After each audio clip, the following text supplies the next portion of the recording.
Hola, hola, bienvenido una vez más a este curso de Comipens de la materia de historia, en el que vamos a checar el tema número 3 de tu guía de historia universal. Recuerda que aproximadamente el 20% de los aspirantes son los que se quedan en la opción que ellos querían, el resto no van a alcanzar un buen lugar, así que si quieres estar entre esos afortunados necesitas saberte todos los temas, y este es uno de ellos, que es un tema muy sencillo. Si esta es la primera vez que estás viendo este video, aquí en la lista de reproducción puedes encontrar los anteriores que se han hecho de historia universal. Entre más reacciones tengan estos videos que estoy subiendo tanto a YouTube como a mi canal de Facebook, pues también voy a comenzar a subir la parte de historia de México, y si tuviera éxito subiré la parte de geografía y de formación cívica y ética, que son las partes de sociales en las que tengo yo mi especialidad. Vamos a comenzar a resolver el tema 3, que dice de mediados del siglo XIX a 1920. Tema 3.1, el nacionalismo. ¿Qué es el nacionalismo? Primero tienes que recordar que una nación es un sentimiento de unidad que une a distintas personas. En este caso, personas puede que vivan en el mismo territorio o un poquito separadas, tienen cosas que los unen. Por ejemplo, a nosotros como mexicanos pues nos une la comida, el idioma, nuestras tradiciones. Y un estado, por otra parte, un estado tiene un territorio, una nación, y también tiene un gobierno. Entonces se consolidan los estados-nación, y durante el siglo XIX van a aparecer distintos nacionalismos y distintos conflictos en cuanto al tema de nación. De aquí podríamos hablar, por ejemplo, de los imperios. Por ejemplo, el imperio alemán. Tanto Alemania como Italia no existían como un país, no eran un país como tal, sino que existían varios reinos o estados independientes. Alemania e Italia pasaron por un proceso de unificación en el cual se vuelven un país. Esto va a ser de 1861 a 1871, que sería la fecha en que se unifica Alemania gracias al canciller Otto von Bismarck. Para que Alemania se unificara pasaron varias guerras, entre ellas la guerra franco-prusiana, que fue la principal, en la que los estados alemanes salen victoriosos, especialmente Prusia, y Alemania va a quedar consolidado como un país o una nación, ¿verdad? Entonces se van a unificar. Otra cuestión de aquí del nacionalismo del siglo XIX podría ser en cuanto al imperio austrohúngaro. El imperio austrohúngaro se le consideró un estado multinacional porque este imperio creció absorbiendo otros reinos o otros estados más pequeños, los absorbió, los dominó y se creó un estado multinacional. ¿Qué quiere decir? Que en un mismo estado convergían personas de varias naciones, ¿no? Pero esta convergencia no va a ser muy buena, porque estas personas, al no sentirse identificadas en esta nación, van a comenzar también intentos por separarse, ¿no? O sea, no les va a gustar estar unidos en un solo estado. Y por otra parte, Alemania comienza a crecer y comienza a volverse un país fuerte, ¿sale? El tema 3.2 de tu guía te hace referencia al imperialismo. ¿Qué es el imperialismo? Como tú recordarás, en el siglo XV-XVI, el colonialismo era cuando una potencia salía al mar, encontraba un nuevo territorio, se lo adueñaba. Por ejemplo, los españoles cuando llegan a América. Sin embargo, en el siglo XIX vamos a hablar de nuevo del colonialismo y del imperialismo, ¿sale? ¿Qué pasó? Que durante la Revolución Industrial, Inglaterra comenzó a crecer mucho, o sea, empezó a crecer económicamente mucho y comenzó a necesitar expandir sus fronteras. Inglaterra es una parte muy pequeña del mundo, ¿no? O sea, sabemos Inglaterra de territorio no es muy grande, pero comenzó una expansión territorial en la que invadió gran parte de Asia, de África también, incluso de América. O sea, empezó a expandir sus dominios, ¿no? Sus principales colonias podríamos mencionar, por ejemplo, Sudáfrica, podríamos mencionar la India, una parte de China que es el puerto de Hong Kong. O sea, comenzó a expandir sus territorios para buscar varias cosas, por ejemplo, materias primas, mano de obra, en pocas palabras buscaba dinero y gente que le trabajara como esclavos, ¿no? Ya no se llaman esclavos muchas veces en esta época, pero era casi lo mismo. A este crecimiento económico de este país como Inglaterra se le llama imperialismo. El imperialismo es una fase superior del capitalismo en el que una potencia comienza a dominar a países débiles. Entonces, en el imperialismo una potencia domina a un país débil y se empiezan a expandir. El segundo país imperialista en rango fue Francia.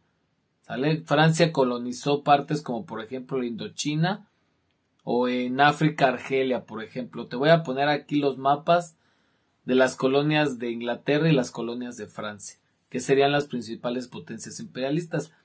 Pero en 1871, cuando Alemania se unifica, comienza a ser un rival para Inglaterra porque el crecimiento alemán fue muy bueno. Entonces Alemania comienza a buscar su lugar dentro del reparto imperialista y comienza a buscar colonias y comienza a buscar expandirse también, lo que va a empezar a provocar fricciones entre los países imperialistas, no va a empezar a ocasionar conflictos.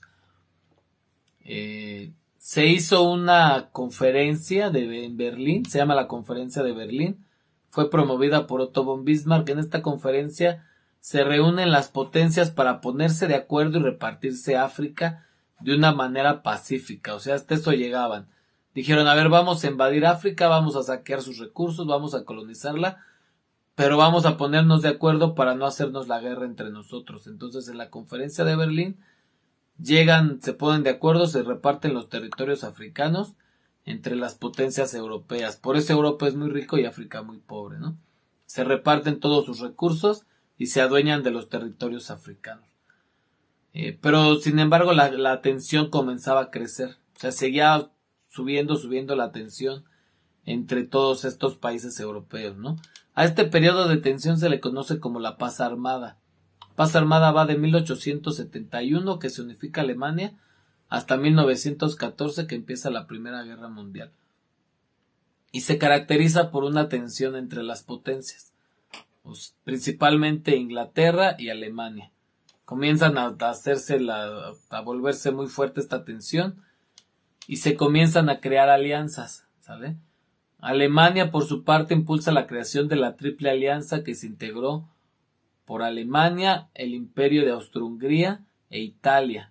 Más tarde Italia se salió de este bando, ya no se quedó con Italia y Austro-Hungría, pero al inicio en Triple Alianza se van a considerar los tres, ¿sale? Alemania, el Imperio Austrohúngaro e Italia. Por su parte, los ingleses impulsan la creación de la Triple Entente.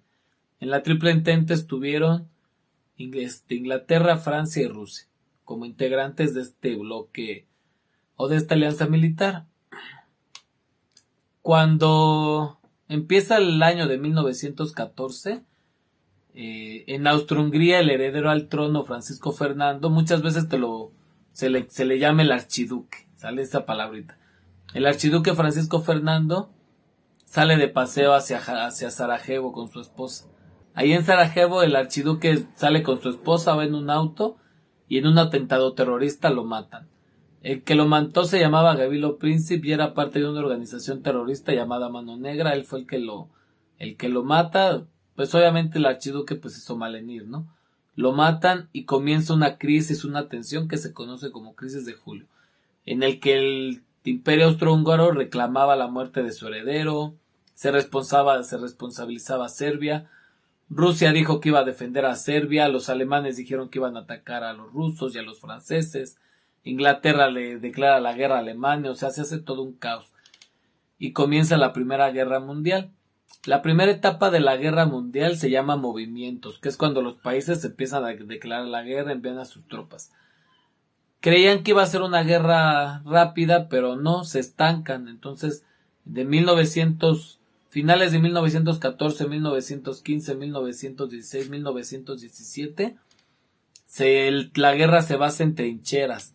Las trincheras eran zanjas donde se metían los ejércitos, cavaban, se amurallaban y de ahí luchaban uno contra otro, ¿no? De ahí vienen muchas historias que se difunden ampliamente en internet, como el milagro de Navidad, cuando en plena Navidad se dejan de atacar los soldados para celebrar.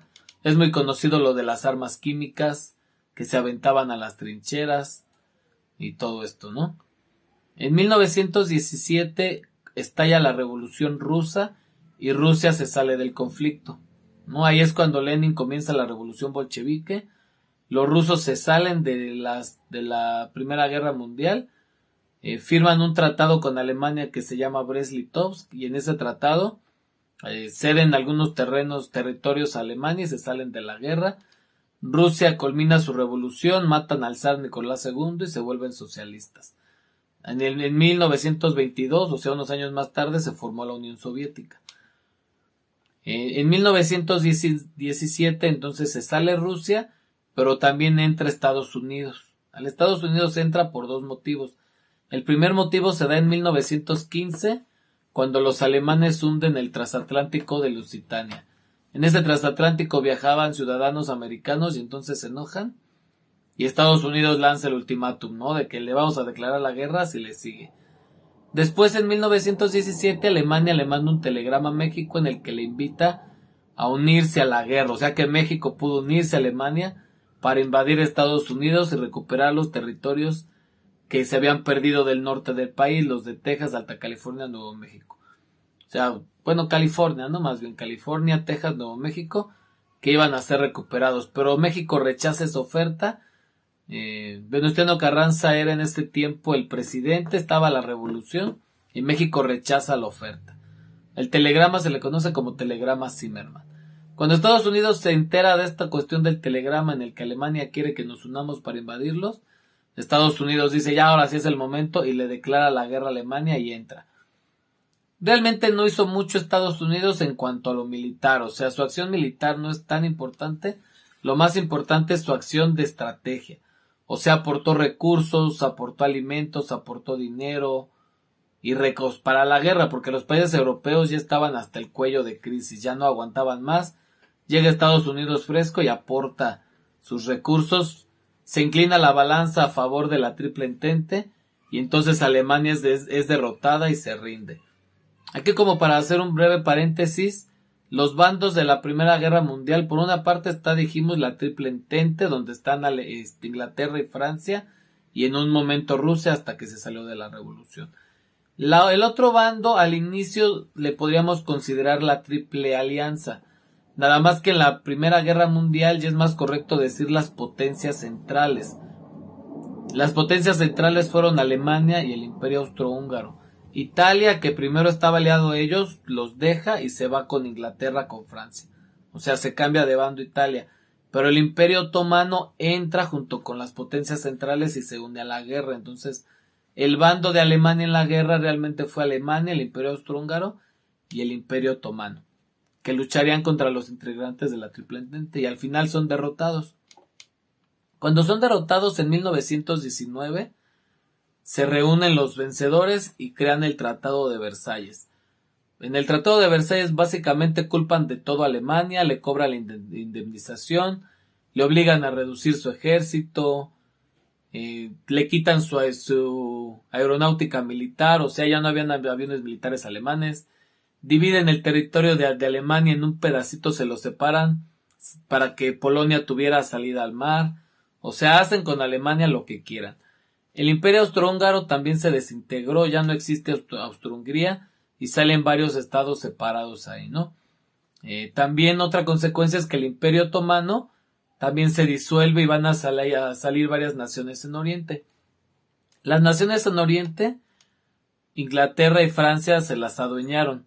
Por medio de un tratado llamado Sykes-Picot, se ponen de acuerdo los italianos y los franceses y los ingleses para quedarse con los territorios que eran del Imperio Otomano.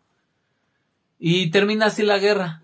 Termina la guerra en que de todo culpan a Alemania, se disuelve el Imperio Austrohúngaro, se disuelve el Imperio Otomano. Aunque Inglaterra, Francia resultan los grandes ganadores de la guerra, quedan en una crisis económica muy fuerte y Estados Unidos surge como la nueva superpotencia. La segunda potencia va a ser Japón, que se industrializa. En todo este inter que estaba la guerra, Japón se industrializa y comienza su crecimiento económico. Más tarde Japón comenzaría también su expansión. Y esto es todo acerca del tema número 3. Si le entendiste el video, si te gustó, te invito a que te suscribas, dale like, compártelo con las personas que también van a presentar el examen. Si tienes dudas, déjalas en los comentarios para que te las pueda resolver. Y nos vemos en el siguiente video.